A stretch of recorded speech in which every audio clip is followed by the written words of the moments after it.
নমস্কার, আমি শ্রাবণী। রোজকার মতো আজও আমি এসে গেছি তোমাদের একটা গল্প শোনাতে। আজকে আমি তোমাদের এক চাষি ও তার 4 ছেলের গল্প শোনাবো। তো বন্ধুরা, তোমাদের জানাই যে আমি একজন শারীরিক প্রতিবন্ধী। নিজের প্রতিবন্ধকতাকে দূরে সরিয়ে নিজের পরিচয় তৈরি করার লক্ষ্যেই তোমাদের এই গল্প শোনানোর কাজটা শুরু করেছি। এই কাজে আমি তখনই সফল হব যখন তোমরা তোমাদের এই বন্ধুটিকে সাপোর্ট করবে। তো তোমরা প্লিজ আমার বলা গল্পগুলো স্কিপ না করে পুরোটা শোনো, আমার চ্যানেলটা সাবস্ক্রাইব করো, ভালো লাগলে লাইক করো, কমেন্ট করো ও একটু শেয়ার করে দাও। আর যেসব বন্ধুরা এখনো অবধি আমার চ্যানেলটা সাবস্ক্রাইব করেছো তাদেরকে অনেক অনেক ধন্যবাদ জানিয়ে আজকে তোমাদের গল্প শোনানো শুরু করছি। তো চলো শুরু করে দিই। এক চাষি ও তার ছেলেরা। এক গ্রামে এক চাষি ছিল, তার ছেলেগুলো ছিল ভীষণ কুঁড়ে।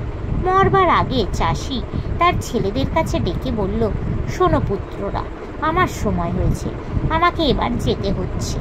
এই পৃথিবী ছেড়ে যাবার আগে কয়েকটি কথা আমি তোমাদের বলতে চাই, ভালো করে মন দিয়ে শোনো। আমি তোমাদের যা দিয়ে যেতে চাই তা ওই আঙুরের ক্ষেত দেখছো, ওর তলায় লুকানো আছে, খুঁড়ে দেখবে তোমরা, ভালো করে খুললেই পেয়ে যাবে। এই বলে চাষি শেষ নিঃশ্বাস ত্যাগ করল। চাষির মৃত্যুর পর তার ছেলেরা ভাবল, বাবা যা বলে গেলেন তাতে বোঝায় আঙুরের ক্ষেতে তিনি কিছু গুপ্তধন রেখে গেছে। এই ভেবে গুপ্তধনের খোঁজে তারা আঙুর ক্ষেতের সব জায়গাটাই খুঁড়ে ফেলল। খুব ভালো করেই খুঁড়ে দেখল, কোনো জায়গা বাদ গেল না।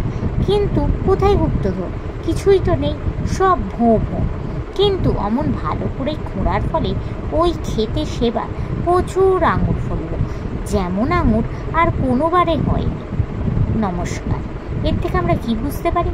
পরিশ্রম করলে সৌভাগ্য লাভ করা যায়। তো বন্ধুরা, আজকের এই ছোট গল্পটা এখানে শেষ হলো। তোমাদের যদি ভালো লাগে প্লিজ একটা লাইক করে দাও, আমার চ্যানেলটা সাবস্ক্রাইব করো ও শেয়ার করো। আজকের মতো আমি বিদায় নিচ্ছি।